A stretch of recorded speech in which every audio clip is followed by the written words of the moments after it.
Marcelo, é que as pessoas, elas têm essa angústia de mostrar a indignação, mostrar que de fato está completamente contra o sistema de injustiça no nosso país. Mas quando nós repassamos, não é, para outras pessoas que não acompanham o caso, nós não estamos ajudando em nada, muito pelo contrário, nós estamos atrapalhando, Sim. né? Porque vai que esse médico resolve simplesmente processar, porque agora, sabe, aquelas brechas que existem à torta e à direita. Então, é por isso que a gente precisa ter bastante calma quando chega as notícias, né, e segurar um pouco essa ansiedade, porque, de fato, nós temos que mostrar a nossa indignação, mas sempre prestando muita atenção, porque o que mais existe hoje na internet é caça-like e não um compromisso com a verdade e com a audiência, como nós temos aqui no canal do Pavivil. Vamos dar continuidade, Vamos dar Marcelo? continuidade. Agora nós temos o quadro Primeira Classe, que eu adoro. Primeira Classe Isso é é a espetacular. política externa brasileira, não é? Porque vocês sabem das viagens maravilhosas que tem de primeira classe, Só né? primeira classe. Dos nossos governantes. Então vamos lá, Marcelo. Sentou aí na primeira classe? Sentei. Ótimo, vamos lá. Já estou até pegando o meu champanhe, meu espumante, né? Champanhe. Isso aí. No caso deles é champanhe, porque sempre é francesa. Vamos lá, tá? volta lá para cima, isso aí. Em conferência presidida pelo Macron, o Celso Amorim... Não, gente, É presidida pelo Macron. vou resumir aqui. Hoje, o Celso Amorim participou, tá, de uma conferência Sim. lá na França, que foi presidida pelo Macron.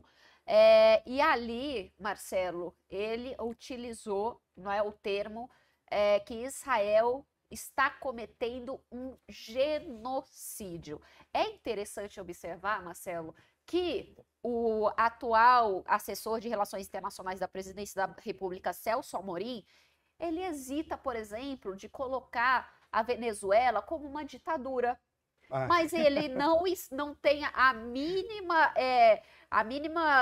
incompreensão, ou na verdade o mínimo medo, não é, de utilizar a questão do genocídio para categorizar um Estado democrático como é Israel.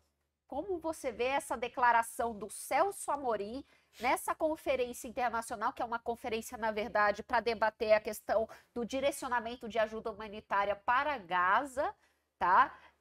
E ali o representante do governo brasileiro, né, o ministro, na verdade, das Relações Exteriores, porque o Mauro Vieira, coitado, né, ele só fica ali na sua posição de cerimonial, porque de fato ele não é o ministro. Quem infelizmente, é o Celso Amorim. Como é que você vê essa questão desse discurso do Celso Amorim, dele ter falado sobre Israel está cometendo um genocídio em Gaza? Primeiro, vamos começar pela sobreposição de cargos. É uma aberração que Sua Excelência, o assessor especial para assuntos de relações internacionais da presidência, quando o cara tem um cargo que é deste tamanho, provavelmente essas atribuições são atribuições estranhas. Ou então isso é feito para massagear ego. Mas, infelizmente, mais do que a massagear ego, é uma atribuição estranha. É assustador e é lamentável que haja essa sobreposição por este cargo em relação ao ministro das Relações Exteriores. Olha que coisa curiosa. O Celso Amorim está tentando fazer aquilo que o Marco Aurélio Garcia fez no primeiro governo Lula. Tentando? Está tentando. Não, ele não tem competência. Ele não tem a competência do Marco Aurélio Garcia, com todo respeito. O Marco Aurélio Garcia, e detalhe, eu vou falar algo, espero que as pessoas não se ofendam. Eu sempre me referi a determinados personagens do governo Lula ou do partido de esquerda, eu dizia, eles são aqueles anjos caídos, tá? Porque eles tinham certa competência. Ao admitir isso, alguns eu disse, esse cara é o próprio Lúcifer. E eu disse, tem que se olhar e dizer, temos que entender, porque não é um qualquer. Eu falo, isso você não está admirando. Sim. Porque o fato de eu admitir que uma pessoa tem uma certa capacidade não significa que eu esteja do lado dele, eu concordo com aquilo que ele faz. Apenas estou dizendo assim, esse cara tem inteligência. O Marco Aurélio Garcia, ele sabia o que ele queria. Por quê? Porque ele era um marxista ortodoxo e um stalinista, ao que me parecia. E por isso ele tinha uma pretensão de poder muito clara. E ele dizia para o Lula, Lula, você como meu primeiro funcionário, praticamente é isso. Ele o disse, vamos cair na real.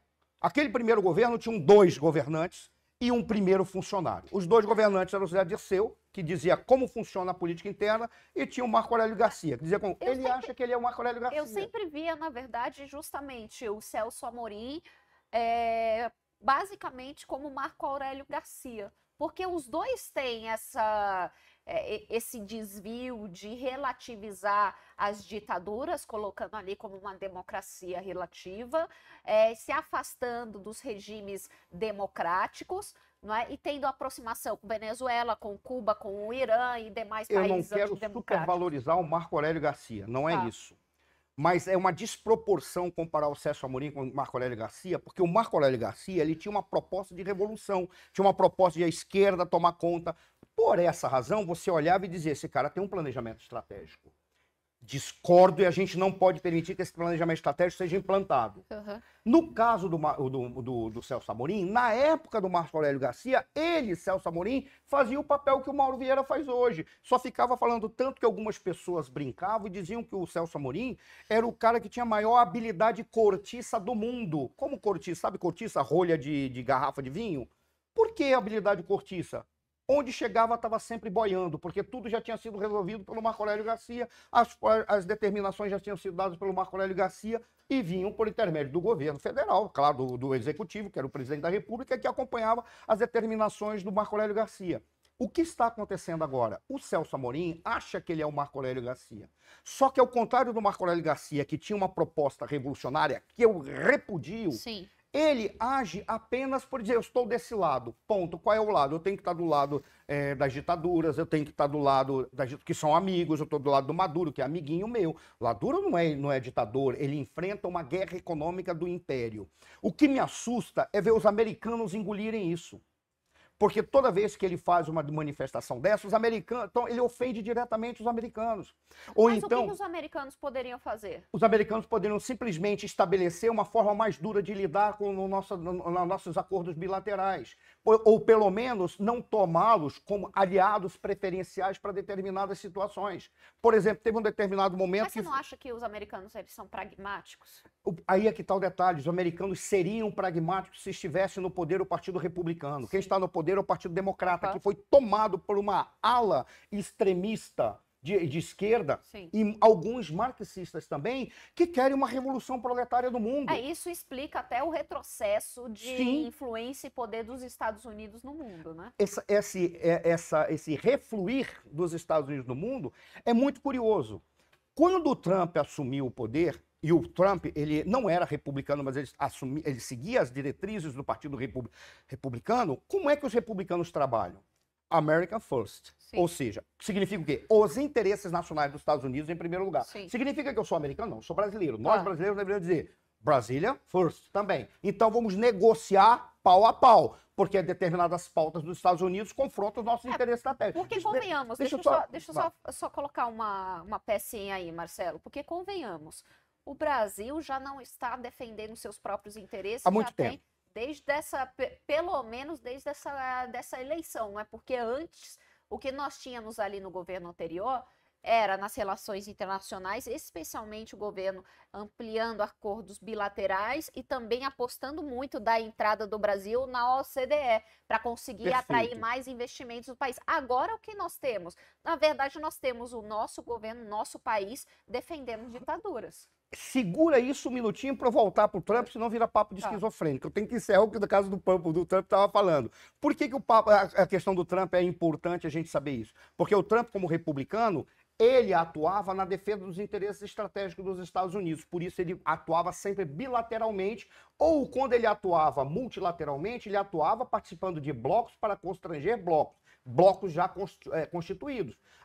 O ponto de partida do Trump era esse. Sim. Quando veio os democratas, a forma de política externa é outra. Continuam sendo a defesa dos interesses norte-americanos, só que eles têm um hábito de dizer, nós somos multilaterais, nós defendemos o pluralismo, nós defendemos as decisões multilaterais em organismos internacionais. Aí o que eles fazem? Envolve o mundo inteiro Sim. para tomar decisões que são decisões favoráveis dos Estados Unidos, e quando eles não conseguem, eles deixam o mundo numa confusão. Isso é coisa típica de Partido Democrata no poder, fazendo política externa, e nós estamos vivendo agora as consequências disso. Ora, quando você perguntou o que os americanos poderiam fazer, Os americanos poderiam fazer, era muito simples. Eles poderiam simplesmente dizer que a forma como o Brasil está atuando não está de acordo com os interesses do Ocidente e dos Estados Unidos. E a partir daí não é estabelecer sanções, mas é parar de trabalhar de uma forma em que crie espaço para indivíduos que estão defendendo ditaduras. Para indivíduos. É muito simples. Aí vão dizer, peraí, então você está sendo contra o Brasil e contra o governo brasileiro? Não. Eu estou tentando entender qual seria o raciocínio estratégico correto dos Estados Unidos. E olha só, Marcelo, eu vou ser um pouquinho mais radical, tá? Sim, Porque já me olhou preocupada aqui. Vou ser um pouquinho mais radical. Hoje eu defenderia, sim, a demissão do Celso Amorim, porque nós não podemos permitir que um representante brasileiro vá numa cúpula internacional e simplesmente se coloca contra um Estado democrático, nomeando-o como genocida. Não é? Nós não podemos permitir que as nossas relações internacionais, que a nossa diplomacia seja carreada por alguém, não é? Primeiro, que não está lá dentro do Itamaraty, ele é um assessor. Como assessor, meu querido, fique lá dentro com o presidente, dentro do seu gabinete lá. Você não tem que se colocar na posição do ministro das Relações Exteriores. Portanto, mas hoje ele acha eu defendo. Que ele é ministro. Portanto, hoje eu defendo. Nós temos de defender. Eu quero saber se vocês defendem também aí no chat, não é que o Celso Amorim seja retirado, seja demitido do seu cargo de assessor especial de Relações Internacionais da Presidência da República, porque nós não podemos permitir isso, nós não podemos permitir que as nossas relações e que a nossa diplomacia se reduza a defender ditaduras, a defender grupo terrorista, né, e deixar as democracias de lado. Até onde nós vamos chegar com isso? Eu quero saber também a opinião de vocês. Mas só que tem um detalhe, isso jamais vai acontecer, sabe por quê? Porque, na realidade, ele é um porta-voz desse pensamento que tomou conta do governo, que faz parte do pensamento do governo atual pelas personagens que são as mais importantes do governo que está aí. Então, ele simplesmente... O problema é que ele quer ser um Marco Aurélio Garcia sem ter a competência do Marco Aurélio Garcia. Aí ele vai para uma reunião de cúpula ou por uma reunião presidida por um chefe de Estado, que deveria estar... Aí sim deveria estar o chefe de Estado, se houve uma convocação, ou o ministro das Relações Exteriores, que é o cara responsável. Você foi muito precisa. Assessor especial para assuntos de relações internacionais da Presidência da República é um assessor. A primeira regra para um assessor é a seguinte... No gabinete, cercado, com as portas fechadas, fala-se tudo. Coloque-se o dedo na cara da autoridade, você é um idiota, você está fazendo errado, você é burro, o procedimento é esse. Abriu a porta, passa a autoridade, ele fica 2 passos atrás, porque ele é um assessor, ele não é a pessoa que está comandando. Nesse sentido, quem é a pessoa que comanda? É aquele que foi convocado e convidado para assumir o ministério. Porque o ministério, sim, é um cargo público dado para alguém definir uma política pública. O assessor não. O assessor é o cara que fala no ouvido. Então não era ele que deveria estar lá falando essas bobagens. Ele não vai ser afastado. O assessor não aparece. Não deveria. Gente, olha, eu já Só uma coisa, o Marco Aurélio Garcia aparecia em reuniões internacionais? Nunca. Porque ele mandava de verdade. Sim, porque ele mandava de verdade. Ele mandava, mas ele sabia assessor. qual era o papel dele. Não estou defendendo o Marco Aurélio Garcia, estou falando como o negócio era ruim e ficou pior, ao contrário do que o Tiririca diz. O que está pior não fica. É pior do que está não fica. Fica pior. Olha, eu fui assessora internacional, Marcelo, da Secretaria do Emprego do Governo do Estado de São Paulo, quando era o Afif o secretário. Eu era responsável pela área de relações internacionais. Eu nunca fui falar no lugar do Afif. Não tem como. Eu nunca fui falar no lugar do Afif. Você é assessora.